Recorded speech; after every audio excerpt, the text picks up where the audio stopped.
Hello and welcome to Cosmic Crit. I'm Rebecca and I'm here to introduce the new episode. But before we get to that, we do have a new June fan challenge. It is a fan art challenge. So if you are inspired by Cosmic Crit and want to draw some fan art depicting a scene from the campaign or your favorite character or characters, send us that fan art and you could win a prize. Win something from our store, or maybe you'll get a Paizo PDF. We also are looking for Crittermander captains for Starfinder Society games for Cosmic Crit. So we're looking for more GMs to join the ranks and run games and spread the Starfinder love.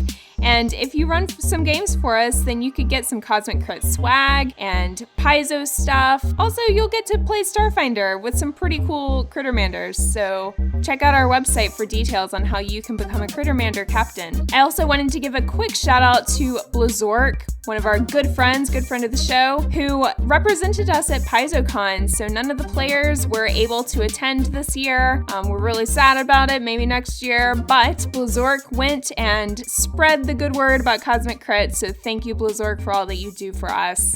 And now, without further delay, episode 39, Docking Bays of Future Past. Last time on Cosmic Crit.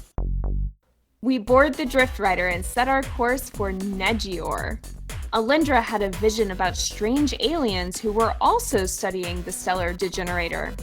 15 minutes into drift space and Alindra's already doing research. Andis notices something strange about the photo found in Pasilar's apartment. We all have connections to the people in Andis' photo. Coincidence? Adros feels left out. Our trip was interrupted by a ship from the Aslanti Empire. The Drift Rider is boarded. Remy is stoked to have some awesome new spells. However, the dice have other plans for showing them off. We let a perfectly good set of Aeon Guard get away. Looks like these Aeon Guard are slated for demotion. More like explosion. Episode commencing in 3, 2, 1. Episode initiated. Strap into your space seats, everyone, because the ship's going down. Greetings, family members coasting toward the promised land of Alpha Centauri. My name is Patrick, and I'm your GM, your Gemini Major of the Space Corps, and I am here to welcome you all to another episode of Cosmic Crit. On this week's episode, the crew wanders around the vast as they try not to get lost in space. So let's go ahead and meet the Starfinder family Robinsons themselves, my friends and your players here on the podcast. To my left, the rambunctious little kid that went on to play Linear in Babylon 5. It's Drew playing Axizrak. Fish heads, something, fish heads. To his left, the bubble-headed robot who warns their friends about impending perils. It's Jabert playing Andis 147. Hey everybody. Hey Patrick, how you doing? Hello. Across the digital table, the hotshot piloting ace that is hoping to get the family home in one piece. It's Miles playing Raimi. Good evening. All I know about Lost in Space are quotes from the 98 movie. That's all I'm going from. Well then, believe me, Patrick, evil knows evil.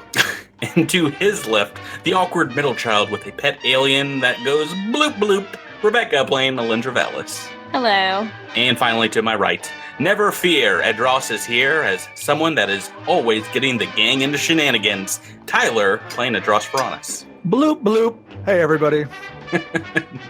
Danger, Cosmic Crit Danger. How are you guys doing tonight? Pretty good. How are you all feeling? Maybe I should say that. Felt better. Yeah, better than earlier this week. Yeah, no. What do we get? The online bug that you pass through microphones? It appears so, because I think Tyler's coming down with it now. Yeah, and I've been coughing up a storm all day. Oh gosh. Sorry, gang. Got them allergies too. It's that time of year. We have taken a little pause in playing some Starfinder. It's been a while. Are you guys ready to get back into it, though? Oh, yeah. Oh, my gosh. So ready. So ready. We left off on such a crazy cliffhanger last week of you guys were about to get to Negior, this planet and this star system out in the vast. And you all as players have no idea what to expect. I think I've given away nothing of what's to come. But what's more than that is your characters have no idea what they're getting themselves into. There's no records on this system. Maybe say for like a ancient stellar cartography of its location. It's like, oh, it's a star, out in space. So let's just jump right back into it. Last time, where we left off, you guys made your transit into the vast, the outer edges of the galaxy that we're playing in.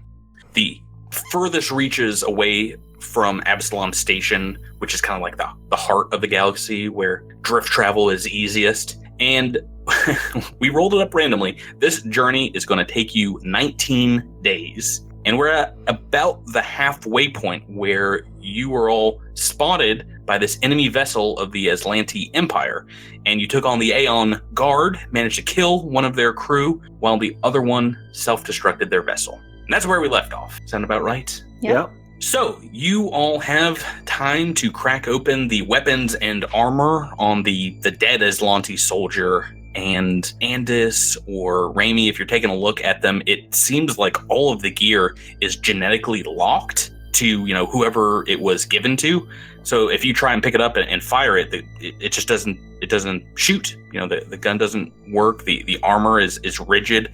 But if you spend time maybe in the engineering bay, Andis, and take your time doing it, you can pretty easily crack the engineering code to it and make them usable. Yeah, we've got a tech workshop now, so we can.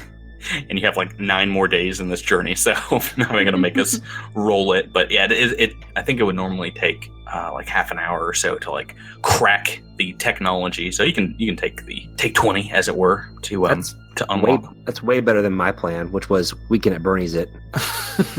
Yeah, no, I don't. Carry this dude around, have him firing. Yeah, we've always been a 6-person party.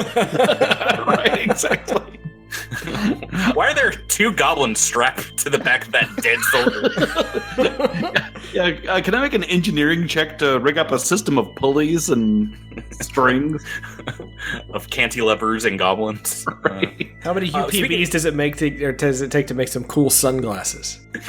Speaking of the goblins, they pop in over the course of your mechanic project, bringing Andis something to drink, dabbing perspiration from their forehead with a towel, and Bubfuzzle looks you over and is like, this looks like some serious technology. Who's gonna wield this glorious tech in battle? I'm gonna take that armor. Yeah. Who is going to take these guys? yeah, no, I don't know if we talked about it last week, but it's some light armor, and they had a rifle, a pistol, which I think is basically the equivalent of what Knack is rocking right now. Corona laser pistol. But if you want to resize it for a small creature, a Knack Feldspar sized creature, it takes a little bit of time cutting out some pieces, Yeah, I'm just gonna chop off like the thigh pieces, so it's just like so it's like a not articulated, so he has to walk around like a little tin soldier. Like the kid from Christmas Story. No. Where his arms are stuck out to the side. Yeah. Excellent. He has to turn his whole body to say get him. Right, so the goblins will take the time, and they'll help you modify that armor to fit a Knack frame. Mm-hmm. And make it purple. Yeah. It has this very intimidating helmet to it. No, you can easily paint over it or give it like a sheen. But yeah, the helmet has this single cyclopean eye hole. That's like red, evil-looking eye hole. You can just put another helmet on that basically if you don't want to. If you want to have your face. I'll punch out. Yeah, I'll punch out like 2 holes so he can look through it, and so Gotcha. It looks just slightly janky, but he looks kind of like a Cyberman from Doctor Who. So Not a bad look. Not a bad look. Not a bad look. I think Adros would come over, and he's got that floating blue sphere Aeon stone that he's had for some time, and he grabs it and he hands it to Knack and says, "I don't know if I've gotten as much use out of this as probably you could, and now that you have this fancy tech-looking armor stuff, and I think one of these could slot into it, and considering you're all good with the talkie, I think this will help out." And he hands you the stone. Let me take a look. It looks like there are 2 of them slotted in here already. Does anybody know what this purple one is? I think the clear one is all about saving you from eating, but this purple one, I don't know what that one does. It's basically a purple force field, but this is tech that only the Aslanti Empire has access to. This specific Aeon stone. Alindra speaks up and says, I will take that one. Nanak pops it out and tosses it to her. She catches it deftly in her hand and puts it into her armor. Don't spend it all in one place. Buy yourself something nice, kiddo.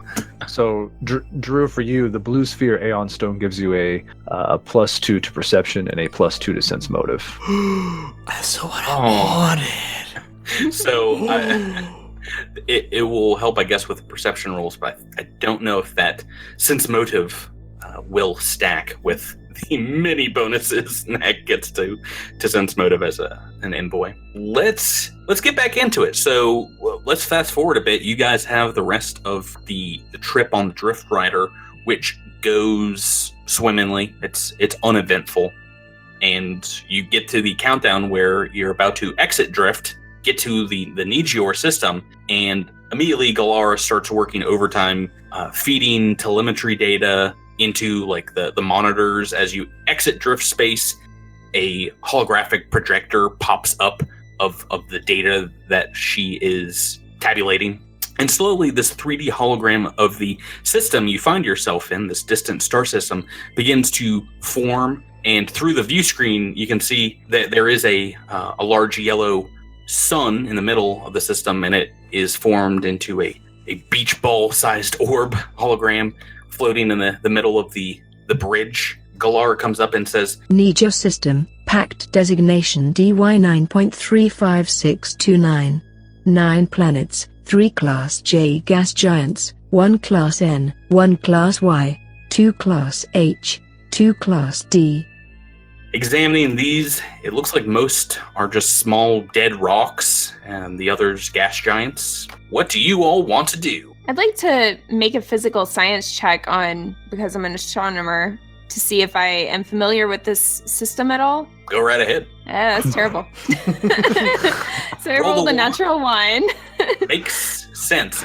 Yeah, so you've studied probably, countless stars and star system. If you had read anything about this system, it didn't register at all. It looks very boring by comparison. You've studied like crazy binary star systems and systems with all kinds of like rogue planets in them and in crazy orbits. This is very standard, and it's actually very close to our player's solar system in composition. A couple gas giants, a couple rocky things close to the star, and a few cold dead worlds out beyond the gas giants. It doesn't seem remarkable in any way that you can recall. Do any of these appear to be habitable in any meaningful sense? Like, are any of them like in the habitable zone, or? Yeah, not particularly, but finding that information out will require scanning, long-range scanning with the ship's computer. So anybody can make that roll. If you guys want to team up and do some computer work, you can. Andis, right. I think you should probably be the one to take the science station for this. Yeah, I'll take the reins. Let's see. Gonna adjust, turn up the gain. And just take the wheel and drive. I'm gonna do it. Making this thing wiggle like that. 24. Oh, jeez. Wait, you rolled a 2 on the dice. It's so high. It's so high. Level 7 is scary. Well, awesome. I mean, you can take your time with doing these scans from all the data that Galara is collecting. But yeah, it doesn't seem like any of them are particularly habitable. You do find with these long-range scans, they take some time because you have to, travel through the system, getting closer to these worlds. Gibber, why don't you roll a D8 for me as well? We'll see how long it takes. Sounds good. To do these computer checks. Now, this is the real test. How good is Andis? I'm half good. Not that bad. 4. It takes like 4 hours building up information, but the only signs of anything close to civilization in the entire system seem to be coming from Nijior 6, which is a huge gas giant middle of the star system. So do we know of any gas giants that are habited? Oh yeah, the ones in the pack system have, whether in the moons around them or in floating structures above, do have places where they can. So this is not like an unknown thing. Like there are sort of like there's a city on the surface of the sun in the back of the world system. Fair point. There's like no place that's uninhabitable. Vespin would not be like out of the ordinary. It wouldn't. Are there any moons around Nigior 6 that we could scan for anything? Well, if you get closer to that system, as I imagine you would, the scan pulls up more information, and a holographic image from the gas giant itself begins to form, and you get data back of what does indeed look like a floating island in the high stratosphere, well above the thick atmosphere of the giant, maybe 100 miles above the thicker clouds. And as you get closer, you do read very light life signs coming from this island. Do you guys want to fly on down? Let's go to Bespin. Yes. Yeah, is there can we scan for capes? Sweet space capes. This deal is getting worse by the minute.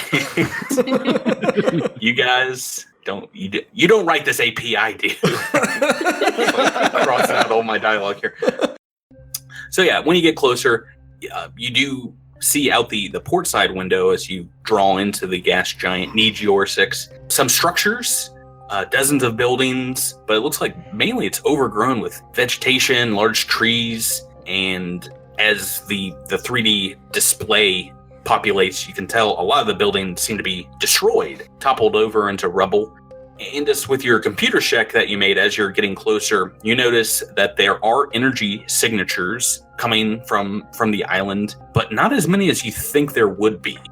It's almost like the city has gone dark, but yeah, there's like maybe 4 or 5 different small energy signatures. Nothing you would think would be coming from like a power plant or something that would power a city of this size.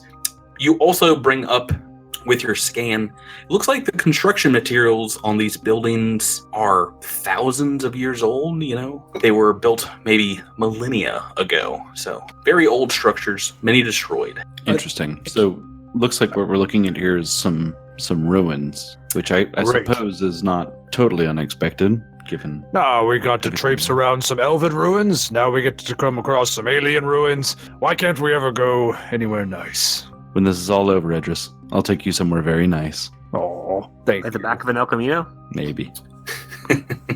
So this is what it looks like. Take a look. I've got a top-down view for you all, as well as kind of like a side view of this floating rock. This city has a traffic circle in it. They suck. They reduced traffic accidents by 40%. But they're very smart. I like the efficiency. So is this like the landing pad, like over here down to the southeast? Yeah, so as you make like a circle around it, you can tell that, almost the entire island seems to be in a great deal of disrepair, either overgrown with trees or full of rubble. I noticed like Central Park there. Yeah, it's a massive area that is trees and wildlife. But in that southeast corner, there does seem to be one of the few places that there is space to land the Drift Rider and this landing pad. In addition to that, I'll just give a quick explanation of our space. It's maybe a square mile. You do see that large wooded area in the middle.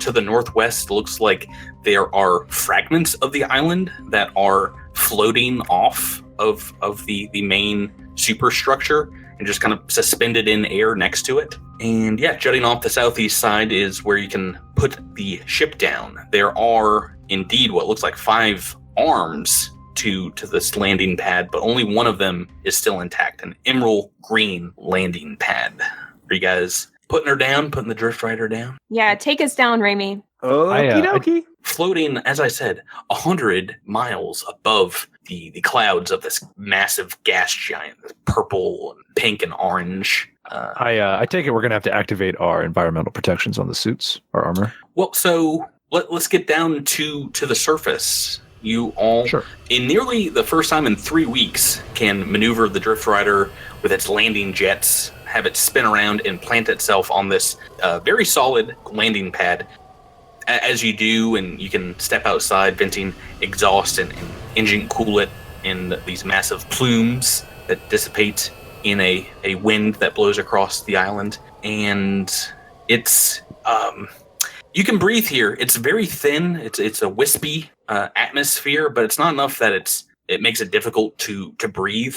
It does seem like there is maybe a bubble of air around the island. But maybe you get a little lightheaded every once in a while if you're looking over the side of this landing pad and you see this drop below. But you do not have to have your suit on if you don't want to. Cool.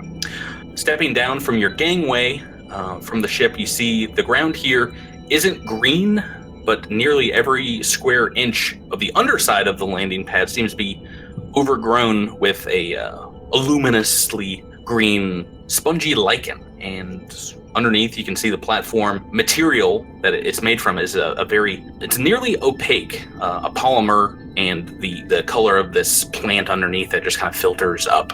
The material seems very similar to the composition of your starship's very expensive transparent aluminum windows, but seems to be thicker, stronger underneath your feet. Why don't you guys, as you're looking around, make me a perception check. So that'll be a 36 with that new Aeon Stone. Oh, that's too much. Oh, that's a high number.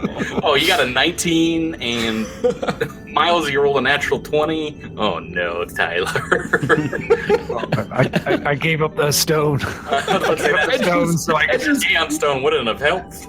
Edris can't find his butt with his hands tied behind his back. No, gotta be down there somewhere. He sees a smudge on his metal tail cap, and he's very distracted as he tries to catch his tail so that he can clean it.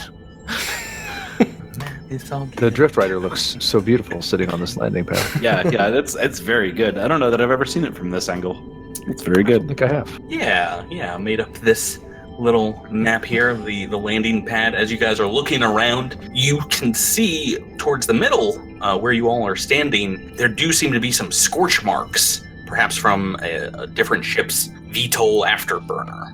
And our friends here, Andis, Knack, and Raimi, who have rolled over 25, see that. But you also see, hiding behind maybe some rubble on the edge of the pad, just slight movement as shadows shift beneath your feet. I need everyone to make an initiative roll. Oh! Who could have guessed that something on this planet would want to kill you? I know. When the GM pulls up a map, I never suspect combat. Aha! Right, so we rolled initiative before we started tonight because we were very excited to get back to playing and getting some combat maybe in this episode. I love it when this happens, but in our initiative turn order, the three people that rolled the highest on their perception roll also rolled the highest in the initiative turn order, which is always fun. Ready to battle. Right, so you see crawling over the sides of the landing pad down from where this green moss is growing, 4 figures emerge. And these are aliens you have never seen before, wearing, looks like strapped together, mismatched armor, some of which might be made of plastics or metals and other parts that look like the scales of a large snake.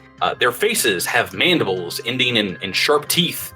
They have 3 eyes, and they look quite strong, and they are coming in your direction. This is what they look like. Ooh. Oh, Rad. they look rad, yeah. Oh, dunk. Yeah. I like them. A couple of them unsling what look like bows and arrows from their back, and a couple of them, these wicked-looking axes. And alrighty, so this is going to be a surprise round, and the 3 people that rolled over, I believe it was a DC 25 perception check, Raimi, Andis, and Knack, in that order, get to do something in the surprise round, either a move or a standard action. First is Raimi Quindar. Wow. Okay, can I try to communicate with them? Because, I mean, I don't know that they're enemies. Sure. They by the picture, they seem like they're sentient, intelligent beings. Good call, Miles. Right. What do you want to say? In what language do you want to say it? What do I want to say it in? You could say it in all of them. You could just. You could say hello in like 10 languages or whatever you speak. Like I'm going to do that. I just want to say, something obviously generic, but hello. We come in peace. Oh, ugh. It's so cliche. No. Say we mean no harm, or like we are. That's the same thing. It's we cliche, are weary travelers looking for a place to rest. Oh, I'm making a joke. 'cause Take they're me all to just as your bad. leader. No, Take me to your leader. seriously, like it's a simple thing just to get them to not attack. That is a free action. You have also a move or a standard. Is there something you'd like to do in addition to that? Oh, I mean, I'd like to hold to see how they respond before I I make my actual action.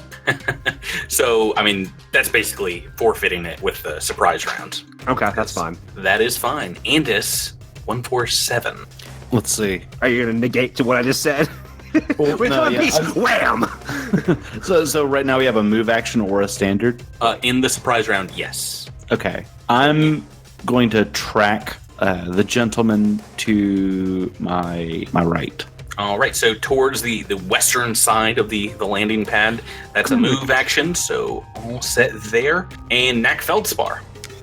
Knack is very interested in how Raimi is going to handle the situation with communicating, because I was actually thinking the same thing.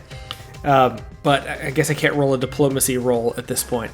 But I am going to move down to this spot, and just in case, throw one You over. could roll diplomacy, couldn't you? You could also back me up in talking. Okay, can I do that? Yes, yeah. All right, then I am going to do that very thing. Long-term diplomacy takes time, but you can say something to them. So that's a 28, and I'm going to also add my expertise die to that. I'll let you know. It doesn't matter if you're not speaking their language. And I am going to just as much as I can in do I speak Sheeran? I know they're not Sheeran, but maybe it's close. I don't know. I'll start with common and hoping that it gets out there that we mean you no harm. We just want to talk. Hey. Hey guys. Hey. Okay, that is our surprise round. You moved kind of towards the middle of the landing pad. Said hey, and let's go into full initiative turn order. They've moved on their surprise round. They are now on top of the platform in all directions, all around you. These four, they do start saying something. It seems like more to one another, and it's in a language you don't necessarily understand. They're like,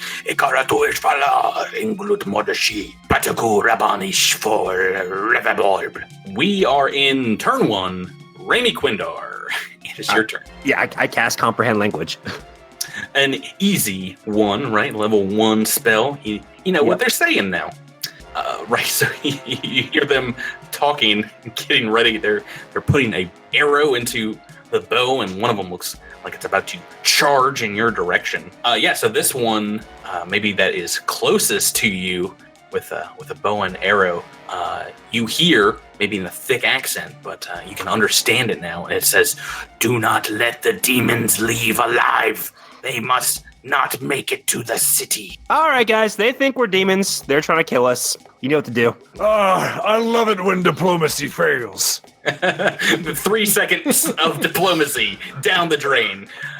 That, unless you want to make a move action, it's your turn. And it's 147. Let's see. So I've just noticed that Raimi's a little bit exposed. So I'm going to take a move action to actually track the person to my left over on the furthest to the east. Oh, okay. And then just change my targets back over and take a shot that way.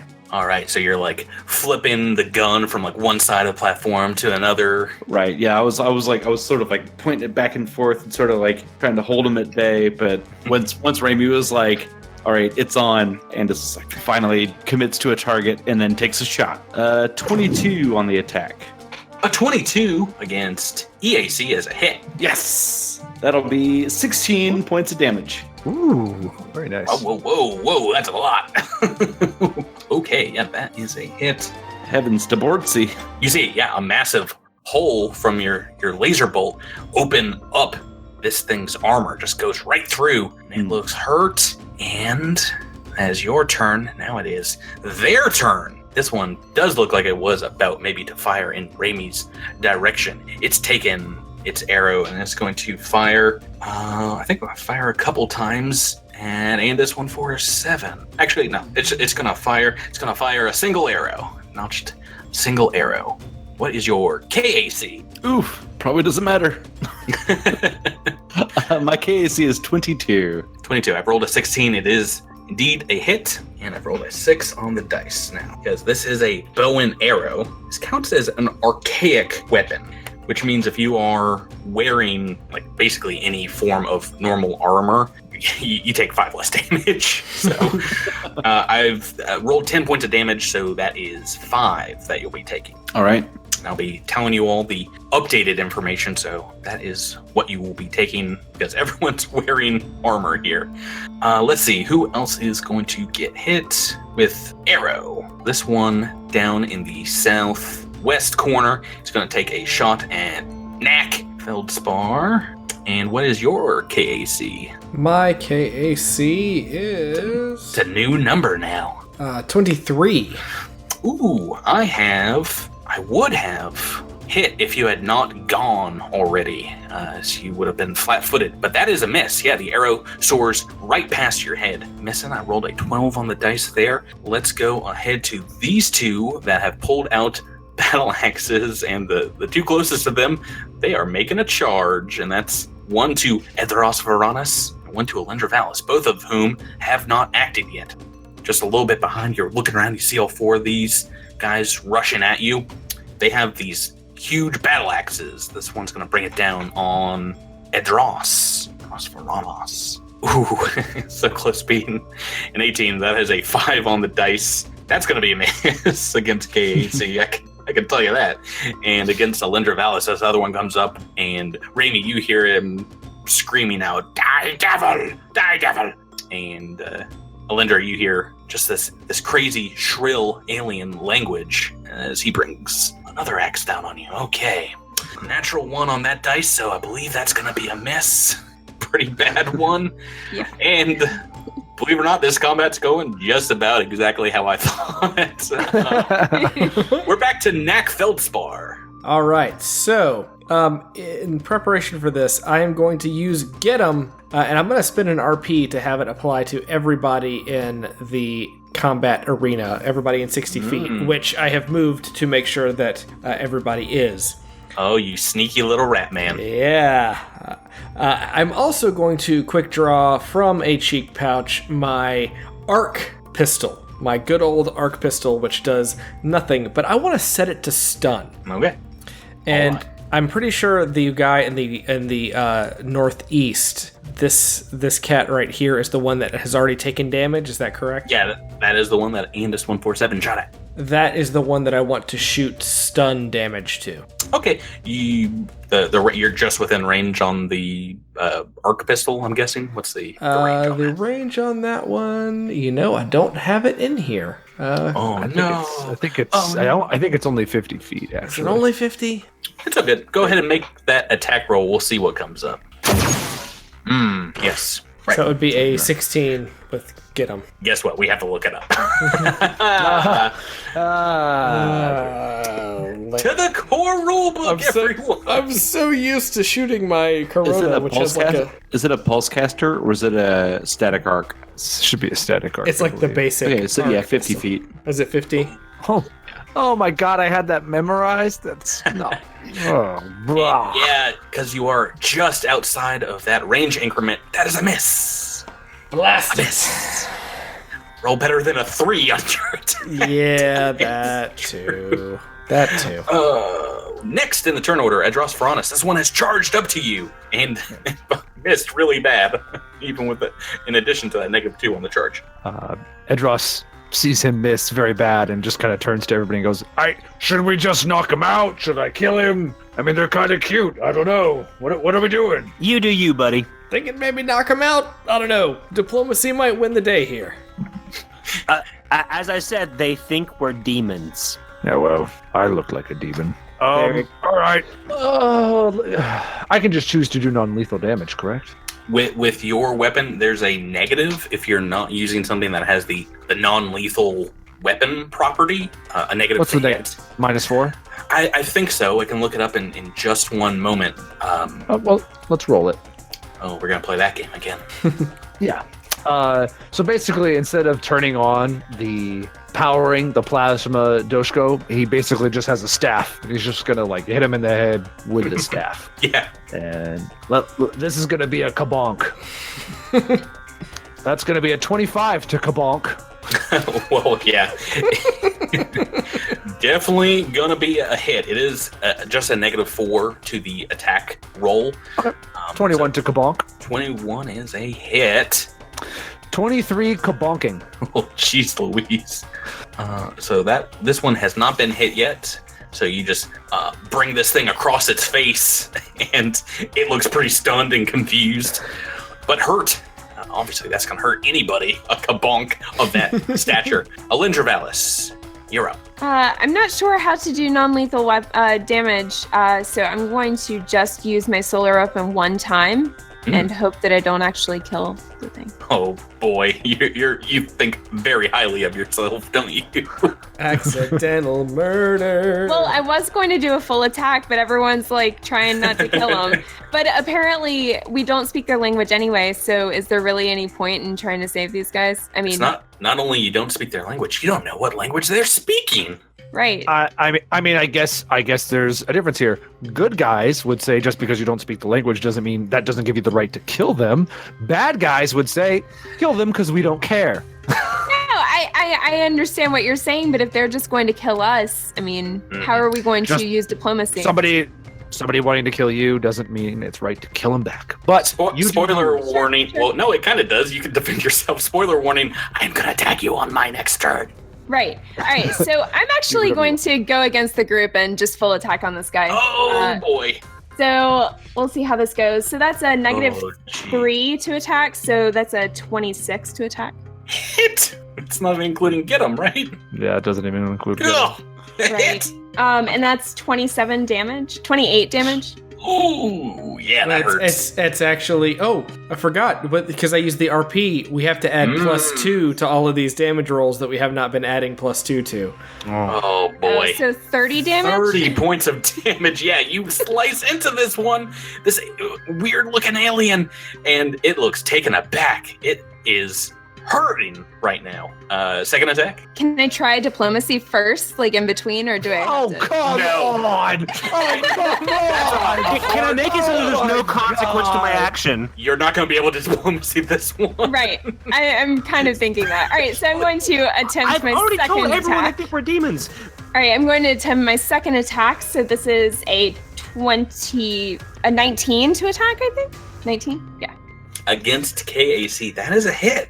Awesome. And that's going to be, 32 damage? Right. So you drive the second blade straight into the side of its stomach, and whatever it hits, the lights go out on this guy, and he falls to the ground dead. Just kill him, guys. Try to diplomacy yourself out of that one, everybody. So one Guys, down.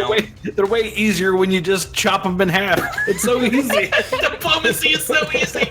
I'm winning. This is turn 2. We're at the top of it, and at the top is Rami Quindar. All right, so for whatever reason, my warnings of diplomacy is not an option went unnoticed to most of the group except Alindra.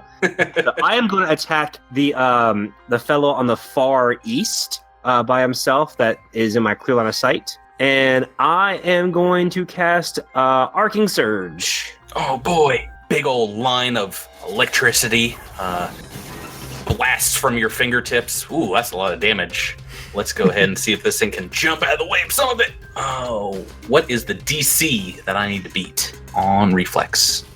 19. DC 19 for the reflex save, is that correct? Yes. I've rolled a 12. I've missed it by 1, so it's taking this full damage here. It's 43 damage. 43 damage. Oh boy, and that includes your harmful magic. Oh, it is. This guy looks like he is about to fall off the back of this platform. He is nearly dead. You see smoke coming out of its archaic-looking armor. just about every part of him tinged with electrical fire. That is Ramy's turn. Andis 147, back to you. All right. I'm going to make 2 shots. Now, if I make 2 shots, they don't necessarily have to be against the same person. Is that correct? That's correct. I'm just committing to making 2 shots, though. Correct. Okay. So I'm going to take 2 shots. First one, obviously, at the guy who's been injured pretty badly. Mm-hmm. We've all been shooting at. So here we go. There we are. Oh, boy. That is a 29 to hit. That's a lot of 19s we've been rolling so far. That is a hit. This one, the 1-2 combo of Ramy and Andis is too much. It is dead. He falls over the back of the platform. You actually hear metal line go taut and go twang. It looks like the body is hanging off the edge of the platform from some kind of repelling system. Next shot, who are we shooting at now? I'm just going to take a shot at the one that's in combat with Edris right now. Okay, so shooting over your friend's shoulder here, so a little bit of a negative, but roll 19, I don't think it's going to matter. All right, so that is... So as far as I'm concerned, it's a 21 to hit. Mm-hmm. So we've got a -4 for shooting through Edros, -4 for the 2 shots, but you've already factored that one in, right? Right, and then +2 from... Yeah, +2 from get 'em. That's a hit. Oh, hey, how about that? It's low damage, but it's 10 damage. That's 12 with the get 'em 12 P bonus. Right, so 12. This one has taken some non-lethal damage. This is lethal damage. You're able to score a hit right through its leg. Burns a hole there. And we're back onto these guys' turn. I think this one that did shoot at Knack is just gotta drop that bow, pull out the battle axe and come for you. And this one is going to attack Edros. It's on top. It's going to make 2 attacks against Edros. And probably, hopefully, going to roll better this time. Patrick is going to roll better. Oh, that first one did not roll better. That was a 6. Second one is a 12. And we said, Tyler, your armor class 23? No. 25. 25 now. Ugh. Ooh, that is a miss because of the double attack. Yeah, this one is indeed going to charge up at Knack. What is your KAC? I think I just asked it, but Drew, Knack's KAC. Knack's KAC is 23. Ooh, so close to rolling a 1 there. I saw it wanted to come up on the dice. I really wanted it to be a 1. What is happening? I've rolled a 13, and that is just a hit with the negatives for charging. Oh boy. All right, so doing some damage for the first time with one of these big old battle axes, and you take 10 points of damage as it brings the battle axe down on your shoulder, cutting through your armor, cutting through the meat by your neck, and it is your turn, Knack. So Knack is going to take a guarded step. Always a good choice right here in combat. Quick draw that Corona laser pistol. Man, you scuffed my shoes. Get him! This armor's new. So that is a 22 to hit. That's a hit. For 9 damage. All right, the first damage on this one. Edros Veranas, we're back to you. We're going to do a double kabonking. Oh boy, -8 to both these. Oh. Yeah, these guys don't seem too tough. We're just gonna, but I don't have get him on this one anymore. So no, it will be the full -8. So just oh boy, we'll just double kabonk this guy. It's gonna be an an 18. That's a hit. That's 20 kabonking points. It's still up though. Still up. That's a miss. Yeah, rolled a little bit less, so not gonna hit. He is not doing too well. You've beaten him about the head. He's taken a shot from Andis. Alindra Valis, we're back to you. All right, I'm going to Stellar Rush at the one that Knack was attacking. Oh no. And I'm just going to use a melee attack at the end of it. Okay, make me that attack roll. So that's a 31 to attack. 18 on the dice. That's a hit. That's a 32 to attack. Oh, man. Yeah, so that does 21 damage. Ooh, boy. So, yeah, he's not doing well. as well. Almost done as much as either one of your single attacks on the other one, the previous round. This one that attacked Knack got a hurt put on them by Alindra. That is turn 2. We're back at the top. Turn 3, Raimi Quindar. All right, so I'm gonna move right. Yeah. Moving under the wing of the Drift Rider. Yeah, a little shady spot. And I'm gonna use my magic missile. Okay, so moving with the magic missile, it's 2d4. We're gonna take the first 2 here.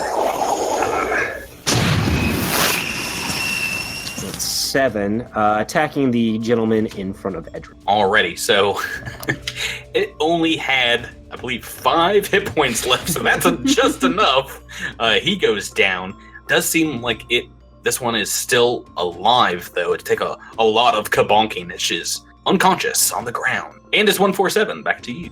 All right, I'm gonna drop my laser rifle, then clip out my baton, step up, and try to whack this guy. And I'm gonna go for non-lethal. Oh. And just see if I can drop this one non-lethal as well. You know what they say, always keep a baton in your wrist slot. That's what they say. So let's see, this is at -2. Okay. 17. Ooh, against KAC, that is just a miss. Ooh, just barely a miss. It is its turn. Monster's turn. This alien who's got Alindra up in its face just did a ton of damage to it. It's gonna try and make a single attack against Alindra. All right. Really nice. Natural 1 again. That's the second super fail from these guys. They are, believe it or not, pretty far underneath your level, so I think the indignity of the miss is probably enough. Alindra, you can make an attack of opportunity, though, because it sees its friends fall. Right. It cannot hit you and tries to run away. That's a 21 to hit. That's a hit. Okay, 27 damage. Oh, it's still up. It's barely up, but it moved about 30 feet south on the landing pad, going back to the main arm, the hub where the other landing pads, the broken landing pads, sprouted off from. Knack, Feldspar, your turn. I'm going to run down here, get him, and can I wing him with the Corona pistol? I don't know, but we're just going to take a shot and see. That's a 29 to hit. That's a hit. 4 or 5 damage. You put the bolt right behind its ear, shearing off a good amount of flesh from the side of its head. It goes down, bleeding out, and it is dead. Sorry. 3 hit points left on that one as well, and we're out of combat. Woo-hoo. Oh boy. Man. Welcome to New York, everyone. Someone help me tie this guy up. Yeah, so there's one of the 3 that is alive, mainly because it took so much non-lethal damage from Adros beating him up. You can take its weapons away, tensile rope it up, and what do you guys want to do? Do we have a like a holding area or anything at all on the Drift Rider? You still have a single cargo bay, right? It's not spoken for. I have a question, and this is more of a rules question. What kind of check is it to learn a language? I'm presuming it's a. I mean, if there's we would need magic. So there usually is actually a culture check that you can make to, over a course of 10 minutes or so, make some kind of understanding of what someone's saying. But to speak a language, I mean, you gotta know how to speak the language. There's not a lot of ways around that. Yeah, because we have Raimi's understand language spell, but we don't have anything that we can cast on this character to understand our language. I mean, he can cast comprehend languages on this guy. I believe, unfortunately, that spell is only self. Is that correct, Miles? I think I can touch somebody. And I'm pretty sure he can give that to someone else, but let me look. It says range personal, so Patrick is correct. Okay. Oh, believe it or not, the Game Master knows everything. Comprehend languages, level 1 spell, and it is indeed range personal. So you, Raimi, can understand what they're saying, and we can pretend you're, as we've done in the past, relating things back to your teammates so you guys can be involved. Where's Rachel? Where is she? I just don't want to kill them until we find out if these folks are evil. Well, killed they 3 of clearly them. think we are. Well, if you dropped in on their remote planet where they haven't seen anything, and you just were wielding weapons, I would probably call you a demon too. No, you wouldn't. I would. He seems very upset. He's very, he's miffed. Actually, didn't Yex call us demons as well? Or am I misremembering? Well, Yex was under the duress of a Screesire, an aberration, a non-humanoid monster, and so had a lot of that creature's psychic kind of fingers on their mind. But yeah, these do seem they seem like intelligent humanoid creatures, but are just, as you're looking them over now, yeah, they've got these weapons and armor that it just looks old. It looks cobbled together. It is indeed all archaic, kind of falling apart in places. Not in 100 years, because these guys have beaten us in battle. This was a slaughter. Whoa, Tyler, calm down. I could have rolled better. I could have rolled really well. You never know. Maybe if those ones I were don't think 20s so, bud. instead. I don't think so. I think you could have rolled all the 20s you've wanted. I don't think you would have gotten this. That's not how Starfinder worked. If you all had rolled ones the entire time, and I'd rolled 20s. Oh, yeah. I don't think that's how math works, The buddy. podcast would have been over. I don't think that's how it would have worked, I'm buddy. not saying it's likely that could have happened, but that's every time we sit down at the digital table here, always a possibility, and it's my hope and dream that it happens one night. Oh boy. Right, so do you guys want to wake this one up? Yes, let's wake him up. Sure. So as they come to, if you spend some time here on the landing pad, it looks very, very frightened. And Raimi, you can hear it say, do not hurt me. Don't hurt. Demons, I will not look at you. I will not see you. Hey, buddy. Can I try something? What you want to do? So this is a gamble. I want to move right next to it. I want to untie its binds. We've taken its weapons. It does not have weapons. I just want to untie it and see what it does. No. Oh. Well, not gonna lie. It's gonna run away. It's gonna try to run away. Do you want to add anything on top of that? Any English in the way of, Can I roll diplomacy on top of that? Yeah, but you can a non-verbal diplomacy, but I'm going to have to. One, there will be some negatives. 2, you'll have to describe what you're doing to through the power of interpretive dance.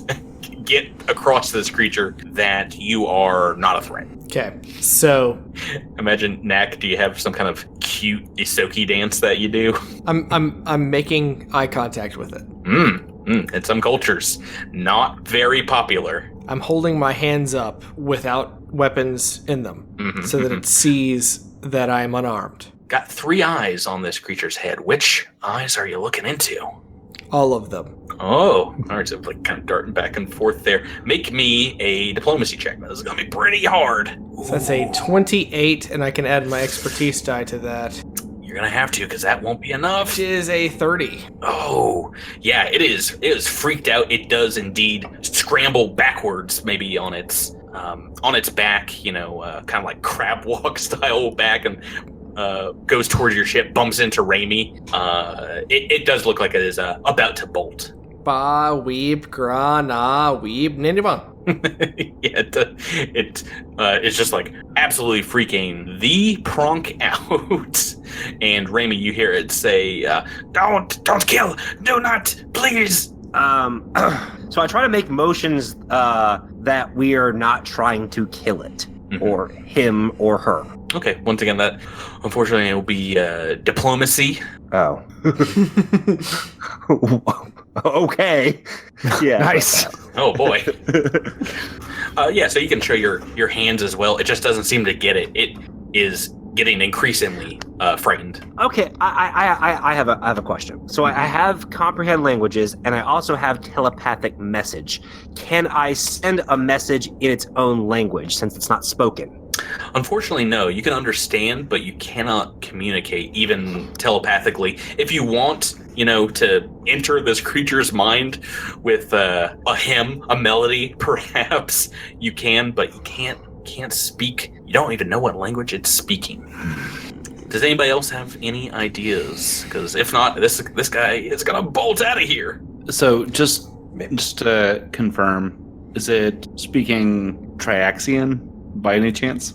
No, this is not a language anybody has. I can tell you that. Okay, cool. Okay, I know this seems like a weird gamble, but what if we give it its weapons back? Are you stupid?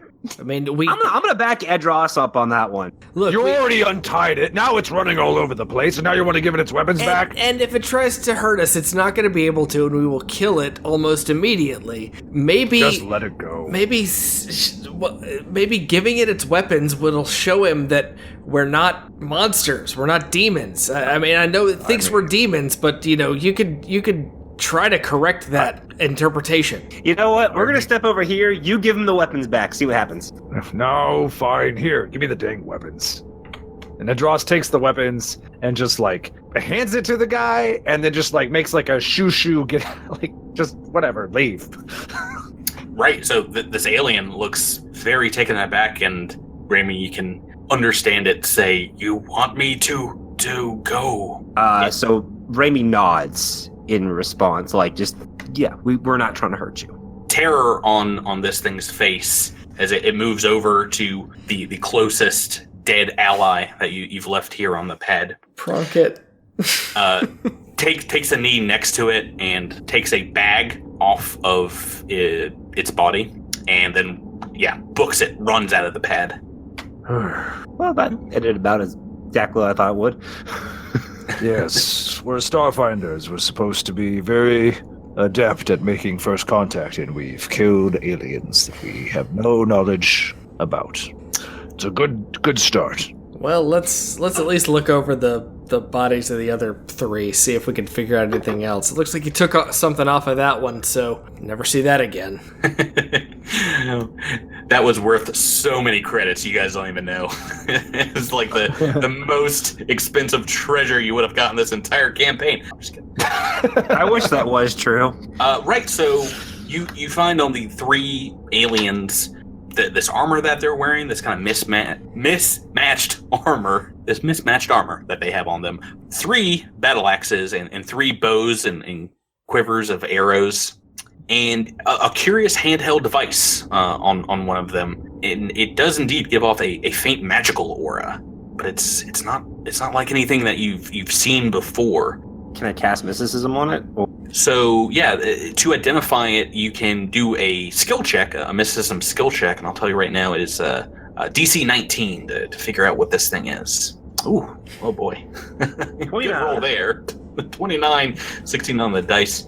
Yeah, just turning it over, maybe trying to figure it out. It doesn't seem like any major magic that you would use, but it seems to be some kind of hybrid technological magic medical scanner and a divine healing unit, and you can kind of test it out on who got injured here, Knack.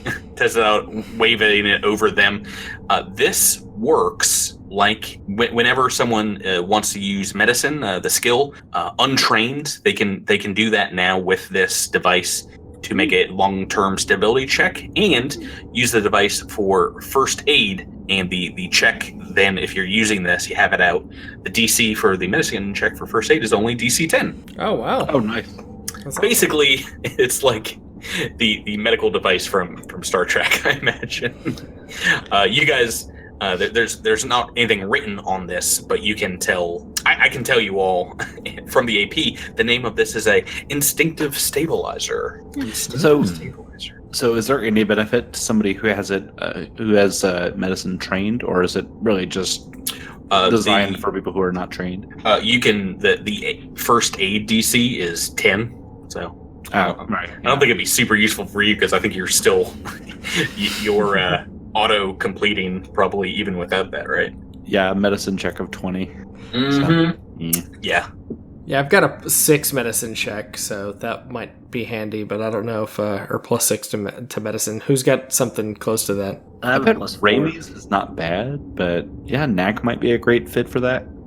Adras, Alindra, do you guys have any medicine? None. I can apply a band-aid with my +2. I have +1, so. Whoa! Well, Calm down there, Florence Nightingale. So either Raimi or Knack are probably best suited for that, but we'll figure that out All right, so you can later. pick it up, Raimi, put it in your pocket.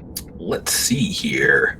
So if you guys want to, one thing that you saw before the fight happened were these scorch marks on the pad itself. Looking around, it does seem like a ship had landed here. Why don't you, anyone that has it, give me a physical science check? I can do that. I will. All right, DC on this 22. It looks like Alindra, you can feel the material that the landing pad is made from. And you can tell that the scorch marks are only a few days old. Whatever ship caused them, they're after burning, whatever ship caused them, you can also tell the afterburner on it was running super hot. So this was heated extremely high temperatures in a short amount of time. So would that mean that somebody was trying to get out of here in a hurry? Or is that just like what normal ship engines do to a launch pad? Why don't you give me an engineering check? A wheel? 23. Jeez. 2 on the dice. You're like, I don't care if the dice aren't with me. My skills are with me. Right, with that, you can, it might have been that they stalled here and their engine just burnt through the ground, leaving these massive marks. But you also think that it might just be someone with a ship that they don't know how to take care of, or they don't care if they take care of it. It definitely was a dangerous afterburn. Okay. So either somebody was just like idling here for a while, or they just like left the engines on because who gives a damn? It's a burner. They were running them hot. Yeah. So either someone was doing space donuts on the landing pad, or an improperly cared for afterburner. I see. Right. So do you guys want to head out from the landing pad, go towards the city? Sure. Yeah, let's do it. We investigated all of the bodies. Can we pull the one off the side? Yes, Or do we need you to? investigated them all. Yeah, I think Adros would want to pull up the one that is just hanging there and at least set the bodies aside, neatly, cover them in a cloth. Okay. Oh, just in case the indigenous folk want to come retrieve them at some time. Moving away from the spaceport, you can enter into a structure built into the side of this floating island. The entrance has a large sign hanging above it that reads in this alien language. Raimi, you can still comprehend it. It's only been about 10 minutes since you guys have fought these creatures. In this alien language, in very bright, bold letters, it reads Istamek. Istamek. Everyone else, you see these, alien characters and are unable to read the sign. But you can tell, Miles, Raimi can tell that something is different between the writing that you see on the sign and maybe some of the other ancient looking signposts that you pass on the outside of this building, and the language that the aliens were speaking. But it does seem like they're connected, like maybe the same base language, but between the signs and the alien language, it seems like maybe one is like modern English and the other is like Shakespearean English, so they're just like a little off. Okay. But I still don't really know. I mean, that's just the name of the town, I guess. Yeah, you see some other signs that might, read like landing or entrance and things like that. So you can understand them. Cool. Walking inside the building, you climb a few sets of stairs and find a large common room littered with the debris, broken furniture. The walls here are lined with many murals, some cut into the wall itself, others drawn in what look like charcoal and paints. The images showing crude figures that look very similar to the aliens that attacked you, and they're walking and they're climbing about what looks like, a depiction of the landing pad. And across this wide chamber, you find maybe 20 different murals, interstitial kind of scenes. And then there's, at the far end of this room, a large set of windows. What do you guys like to do? I kind of want to check out the murals and see if they kind of give us any indication. Like, is it just artwork, or is it depicting like historical scenes, or is it storytelling kind of stuff, or is it just like abstract art? Why don't you give me a culture check? Okie dokie. That's all culture. Can I also culture check? If you want to spend the time, appreciate my artwork, you can. Can I take 20 on culture? Yeah, do you want to spend like 10 minutes here and rest up and look things over? Sure. Yeah. Yeah, so you guys can take a look at, there's, like I said, tons of these murals in this room. It seems like they're actually not necessarily artwork, but some kind of guide or manual. There's a single one that has a tons of tally marks and similar pictures of what looks like the sun at different angles to this floating island. And yeah, it seems like they depict seasons and times of the day. And you see them, the images of these people harvesting this green lichen that's on the pad. And one picture indeed shows them eating this green plant. So they could be like they're harvesting the area in which we landed. Yeah, underneath the pad was like this, very thick, spongy moss growing on the underside of it. So they could have just been mad we're landing in their lunch spot. We'll have to keep going to find out more. Yeah. So as you guys are looking over the murals, maybe like 10 minutes after you start peeping them, you hear a little bit of yelling outside, down in the city itself, outside this window. Can I look out the window? Yes, do you guys all want to move over and take a peek? Yeah.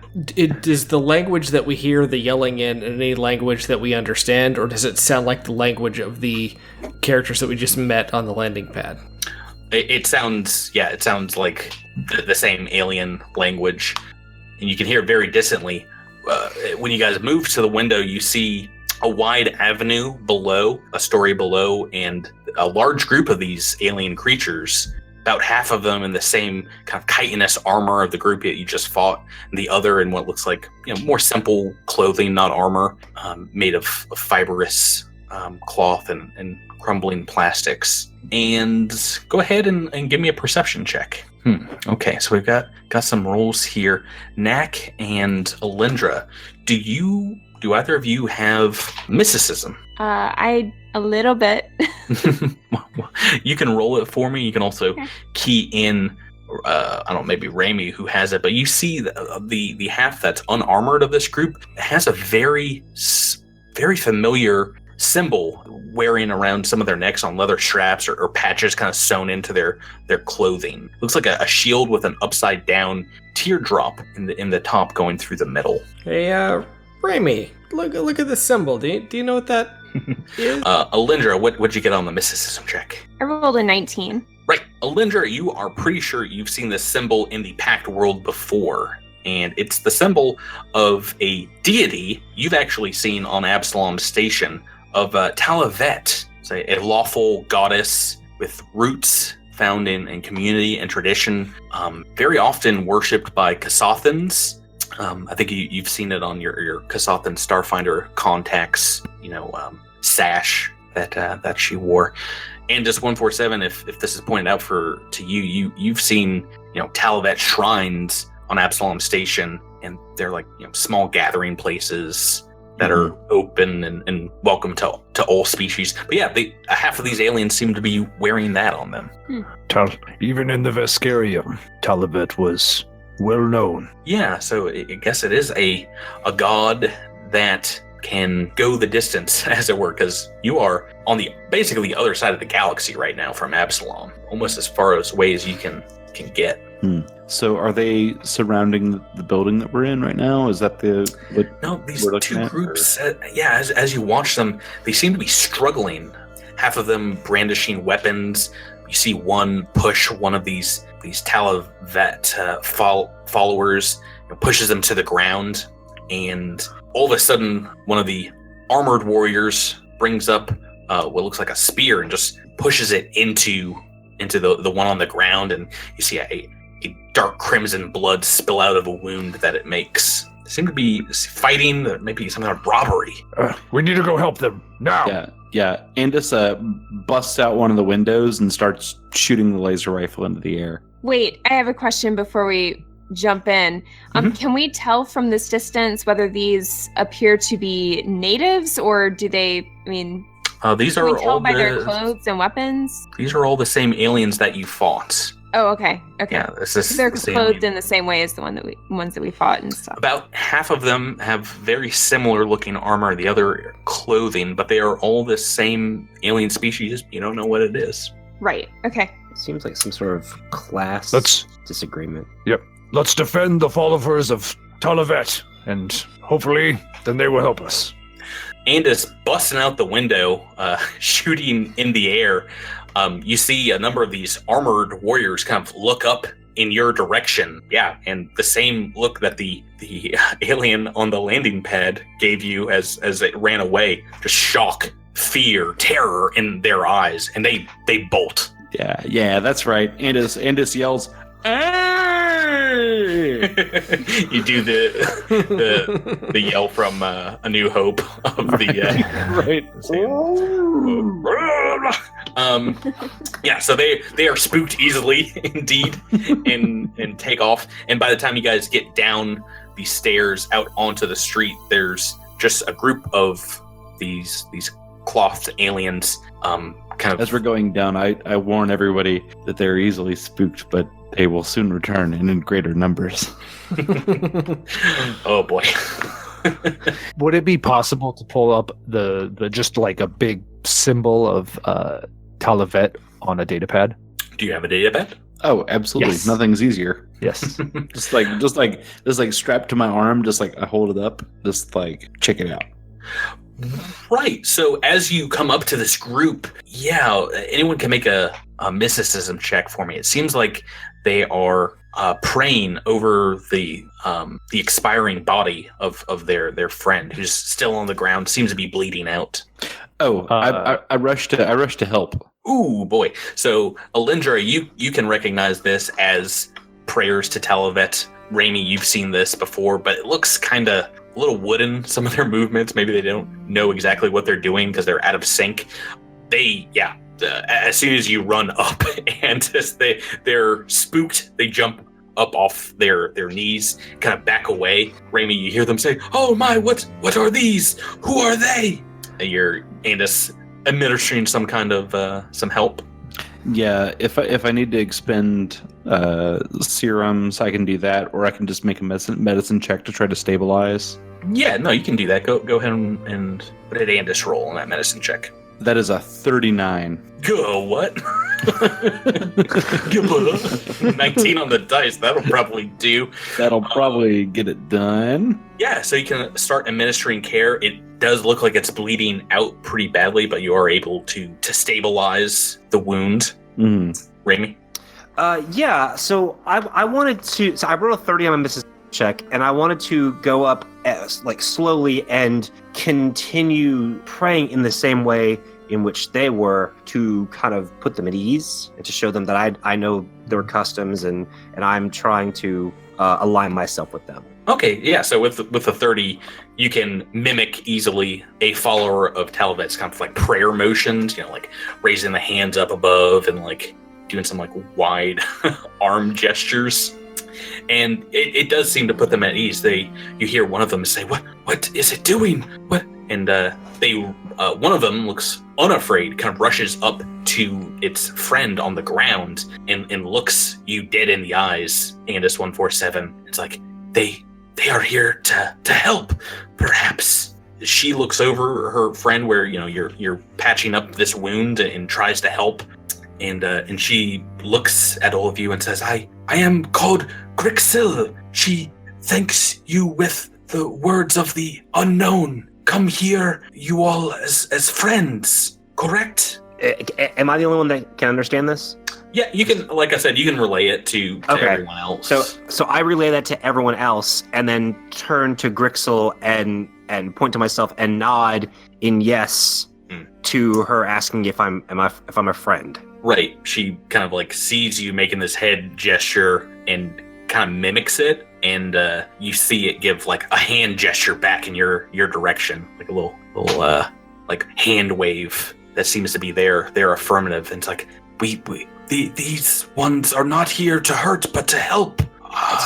So I mimic that. Oh, from the depths of our soul, we thank you. Please follow us. And she's also making these like wide hand gestures, kind of mimicking Talavet prayer motions. We would like to take you to she that leads us, she who weaves the tales of the lost and the unknown. And in their language, Grixel says, Talavet, the storytellers is what you hear, but you know her as Talavet.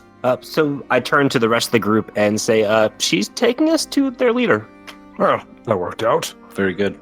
Yeah. Let's see. Idris, could you give me a hand here? And I'm gonna try to like fashion like a stretcher out of like some sticks and maybe a couple like put my laser rifle as like a cross beam for the thing and say.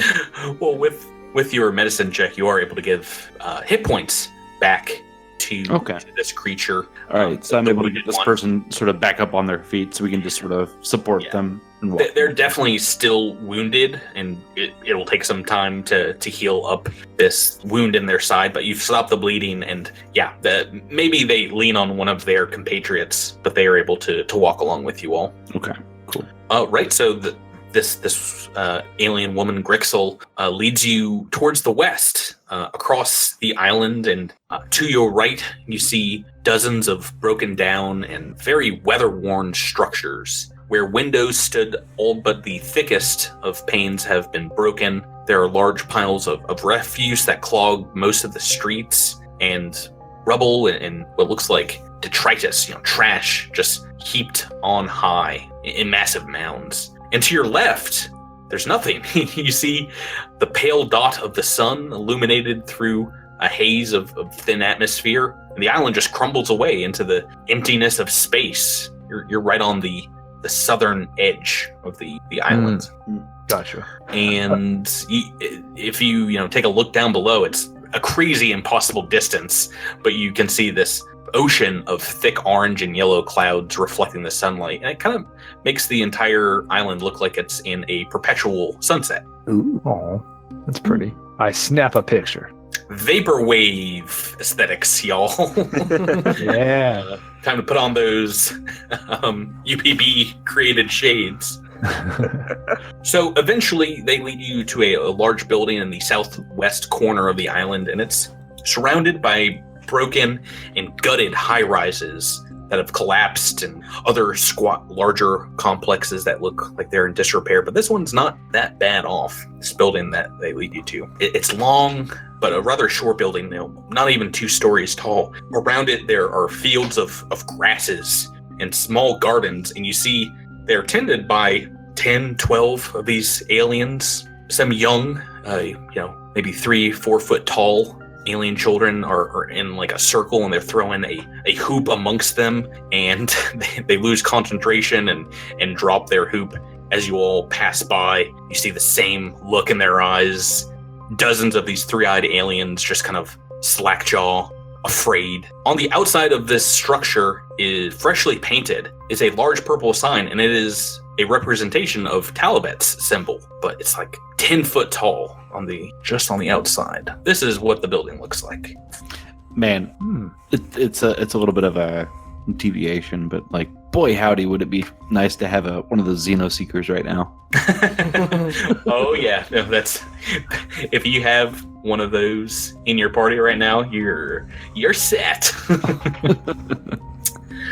All right, so Grixel leads you inside and picks up a torch, and that's the only light you see in here, like this torch, some small fires lighting an interior hallway, and you pass by mostly barren rooms and are led into a back chamber where a few fires stand, illuminating dozens of etched and drawn murals on the walls. There are symbols of Talavet carved into the floor and the support columns and painted in the same purple paint as out front. And standing before you is a female of this species in simple brown robes, wrapped in a multicolored scarf delicately around her head.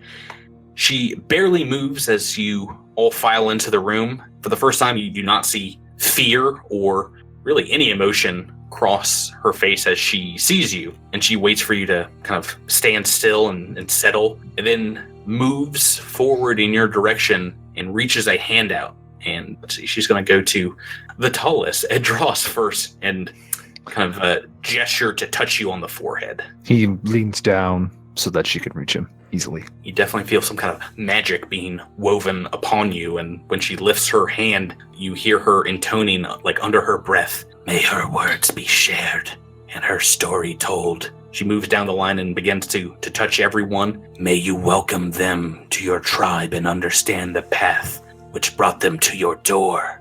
So she goes around, touches you all, and you can hear and understand what she's saying, although it sounds a little odd at first. But as you hear this natural language she's speaking, it's layered on top of words that just seem to psychically pop into your mind. And when you speak, it seems like you can all understand what she's saying now. That's even. I was here. Hello? I can hear you. Can you understand me now? She nods her head, and thank God.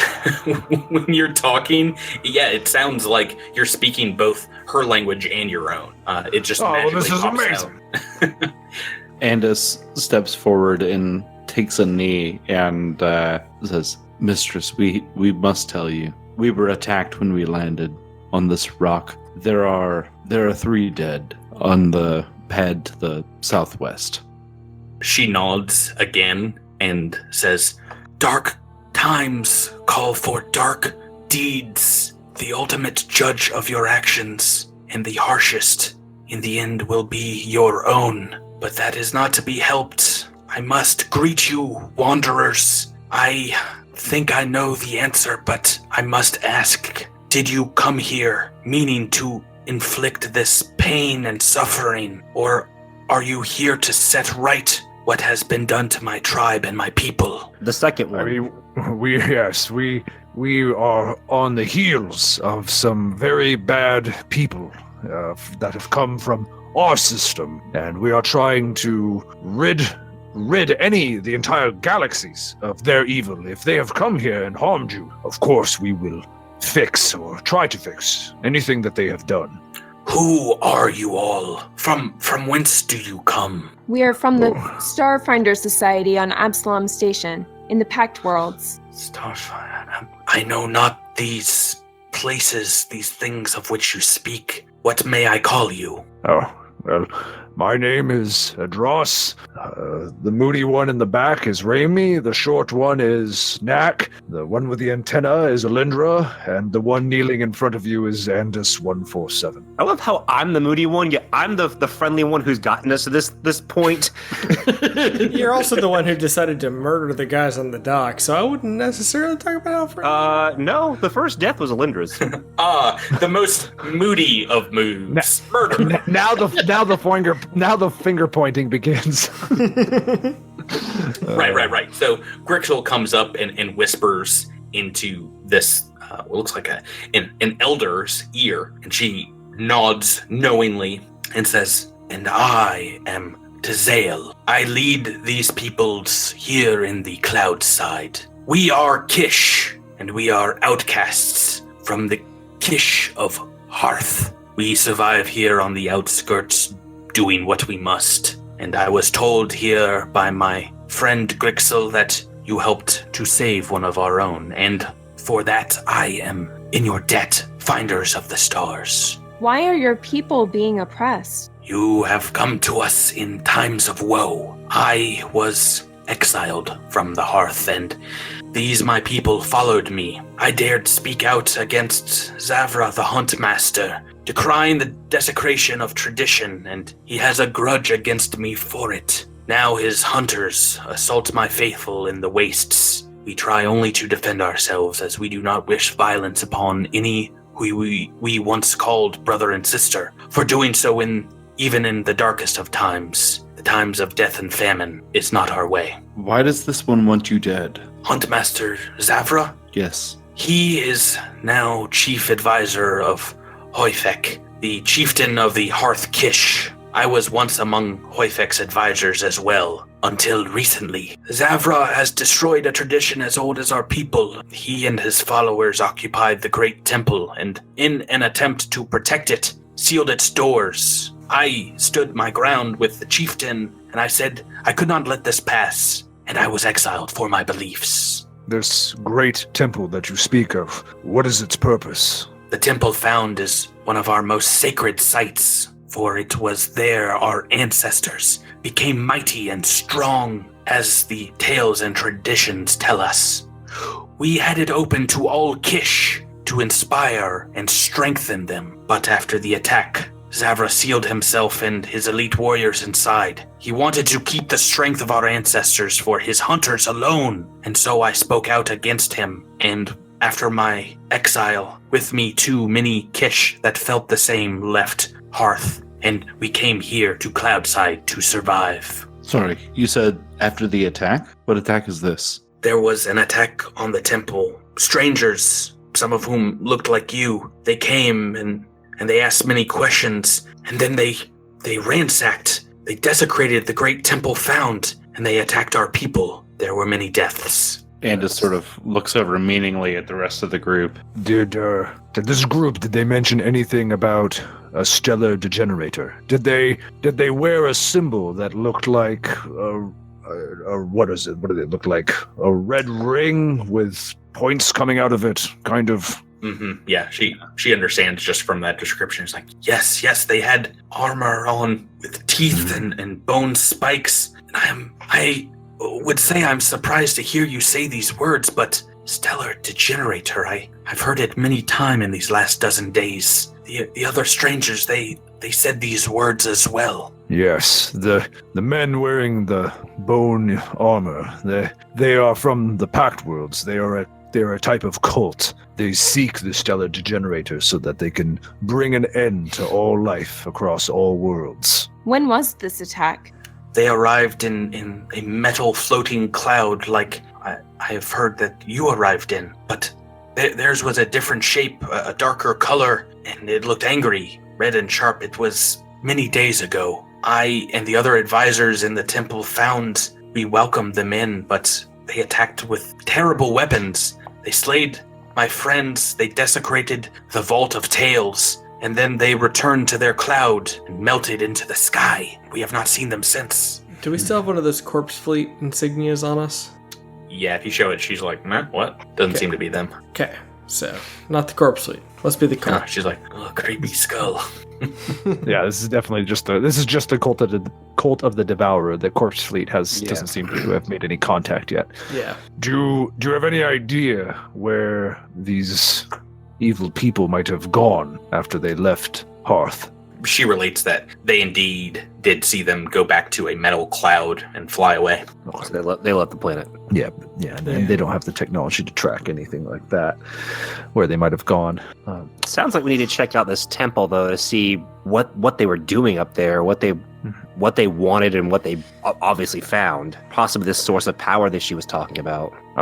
I agree. I'm afraid we might need to have access to this temple so we can try and figure out where they may be headed next. Do you know of any way that we may show those who are the hunters who are holding themselves up in the temple that we mean them no harm and that we are worthy to enter? Unfortunately, if I was not able to convince them, I imagine it would be harder for strangers such as yourself. The advisors of Hoifek, they knew how to seal the entrances through ancient means. They may now only be opened if Zavra so wishes. But now that you mention it, I have heard before of our ancestors whisper of another way inside the temple found. Perhaps if you seek their counsel and prove yourself worthy, their voices too might speak to you. That does sound like our best, option. Yeah, seems promising. I believe that you are here under good intentions. I will help you in your quest if you agree to help us set right what the others did. I promise. Absolutely.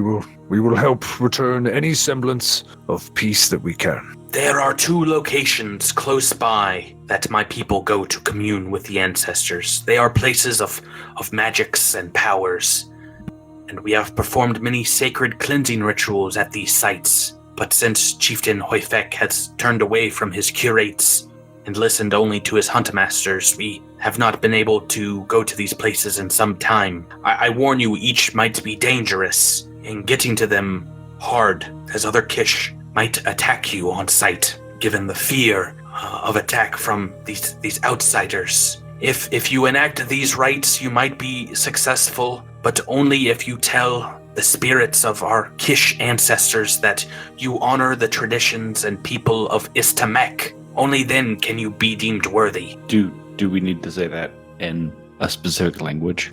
So she says that the what she has cast on you, this spell, I can tell you in game terms, this is the spell Tongues, and this will, at the very least, last, I believe, for an hour.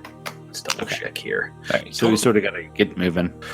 I think like an hour or so. Yeah. So you guys agree to what she's proposing?